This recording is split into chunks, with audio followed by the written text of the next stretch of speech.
It is so frustrating when you think you nailed a session, you're taking all these photos, they look amazing on the preview on the back of your camera, then you blow them up on your computer and you see that they're out of focus, they're a little bit blurry, they've got some movement going on, and you're wondering why the heck are my pictures not sharp?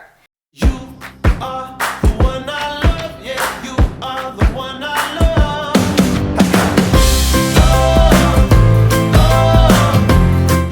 So today we're going to talk about the number one problem I see with almost every photographer, whether you're beginning or advanced, and that is having sharp photos. So the first thing to check for is your lens. If you're still shooting on an 18 to 55 millimeter f4.5 to 5.6 lens, go look at your lens, see what the numbers say on it. If it's 18 to 55 f4.5 to 5.6, you need to toss that lens. You need to sell it in the classifieds, have a garage sale, give it to your grandpa. It is not going to cut it. First of all, the aperture range is 4.5 to 5.6, and that means as you're zooming, your aperture is going to be changing, and that might affect your other parts of the exposure triangle, which we're going to get into in a totally different lesson. So that's one problem, but another problem is that it's just not a good lens. It's a great starter lens. It got you to where you are right now, but it's not going to cut it if you want sharp photos and to do what you want, which is probably that blurred background and those sharp photos and the professional looking quality images. So that's a great consumer lens. Throw it away, give it to somebody. We're going to move on to bigger and better things, but don't worry, they're not all expensive things. So if you're still shooting with the 18 to 55 millimeter lens, go straight to a nifty 50. So it's a 50 millimeter lens, f1.8. In later videos, we'll talk about all these numbers and I'll tell you which lenses I use and which lenses I suggest and how to go in order and stuff. But if you're shooting with that currently, the 18 to 55, I want you to immediately get a nifty 50. That way you can kind of see what a lens can do. It can go down, the aperture can go to 1.8, and which is a wide open aperture. Get those blurry photos, you're gonna have crisper images, and that lens is just gonna automatically make your pictures so much sharper. You can also look into getting professional grade lenses, luxury lenses, the ones with the little red ring around them for Canon. Every single brand, Sigma, Canon, Nikon, Tamron, all these have professional grade lenses and consumer lenses. So if you're really wanting to invest in a professional lens, I would definitely look at going to the more expensive ones, and it's an investment, but if you're shooting professionally, that's an investment that you want to make because you want your pictures to be sharp and you want to show up and deliver these images that are just going to be blown up on the wall, sharp as ever, and not be embarrassed that you're like, oh my gosh, I took that, that's blurry, that's on the wall, oh my goodness. So check your lens. If you are already shooting and you're already using professional lenses and you're still having issues, it could be a calibration problem.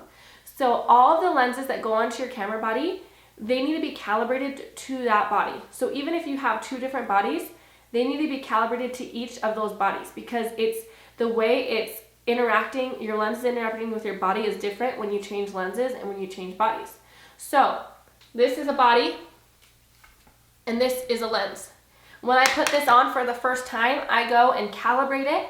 There are tons of YouTube videos for you to do it yourself, or you can take it to a professional to do it. I know how to do it myself, but a lot of times I still take it to a professional because it's something that's a little tedious and checking if it's in focus when you're 10 feet away, and then if it's in focus when you're 15 feet away, and it's a little tedious. So sometimes taking it to the professionals is the easiest option. So after you have checked your lens and you know you're using a professional grade lens and it's calibrated, then we're going to move on to the next issue that I see. Biggest issue I see with sharpness is actually lies in the shutter speed category. So when you're taking a photo and your subject is moving and you're moving, if your shutter speed isn't fast enough, it's going to catch all that camera shake, all the movement of them, and it's going to make your pictures not look sharp because you're not capturing that speed and that movement with a fast shutter speed. So the easiest solution is just always make sure you're shooting 1/200 or faster. So that's just a ballpark number. There's going to be some of you that are maybe shoot 1/180 or 1/150, but if you're beginning and you're seeing a lot of camera shake, do 1/200 or faster. If you're shooting with a long lens, like a 200 millimeter lens, you need to be at least double that. So I like to just always shoot 1/200 or faster unless I'm shooting a 70 to 200, which is a huge lens. then I'll shoot 1/400 or 1/500 and faster. So later we'll talk about the exposure triangle and how all the components work and things if you're struggling with what shutter speed is, what it means, what aperture is, all these things. But for now, just know your number needs to be 200 or higher. On some of the cameras, it'll say 1/200. On other cameras, it might just say 200. That's the denominator. Just make sure you're shooting that so you're not getting the camera shake. Once you get below 100, you're gonna see a lot of blur and camera shake, which sometimes can be creatively important to your photo.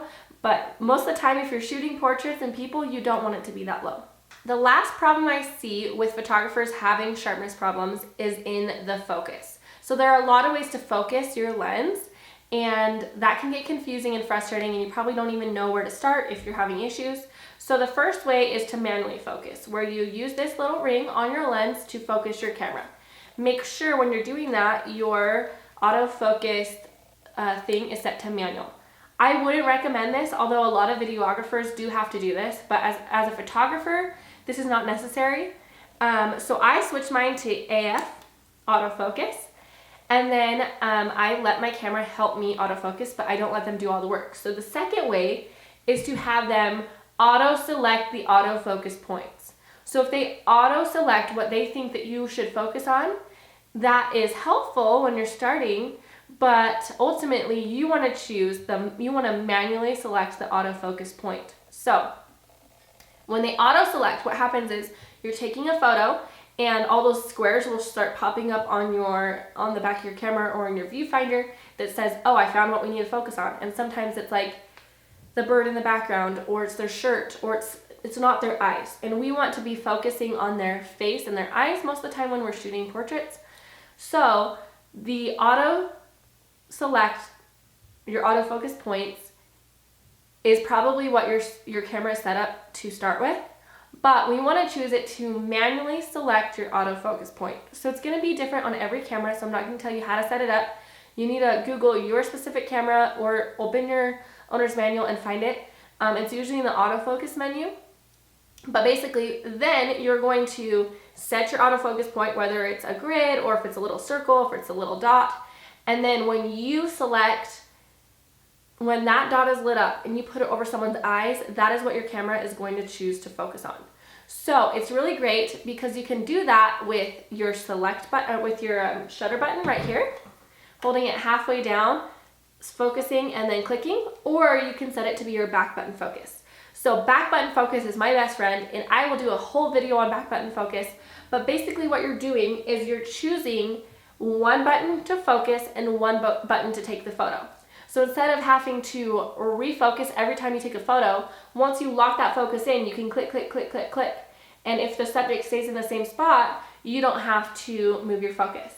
Also, it's nice because if you can also select your focus to follow your subject. There's so many different things you can play with your focus, but you can set it to continuous focus or intelligent focus. There's just so many different names depending on your brand, but basically you can have it set in layman's terms. You can have it set when you're taking a photo. If they're staying still, you can have the focus stay still. But if they're moving, if you're taking a lot of pictures of kids running or whatever, you can have it, or a bride walking down the aisle, you can have it follow that initial thing you focused on.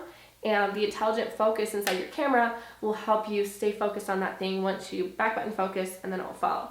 So there's lots of cool things you can play with focus, but my suggestion for today is to manually select your autofocus points. So your camera's still gonna autofocus, but you're gonna choose what to focus on. You're gonna put that dot in the middle, you're gonna put it over their eyes, and you're gonna focus on that. And then second, start playing with the back button focus or figuring out what kind of focus you want, whether it's if you take still portraits or if you have a lot of movement in your portraits or there's hybrid modes. So that's what I suggest you starting with. Thank you for watching this video on how to improve your sharpness issues. If you like this video, please leave a comment below telling us what your focus problem was and how you fixed it. And if you want to know more, please leave a comment and tell me what videos would be helpful to you on your photography journey. And if you're a mom photographer, or if you want to take better vacation photos, or if you want to do this professionally. You're the one I love.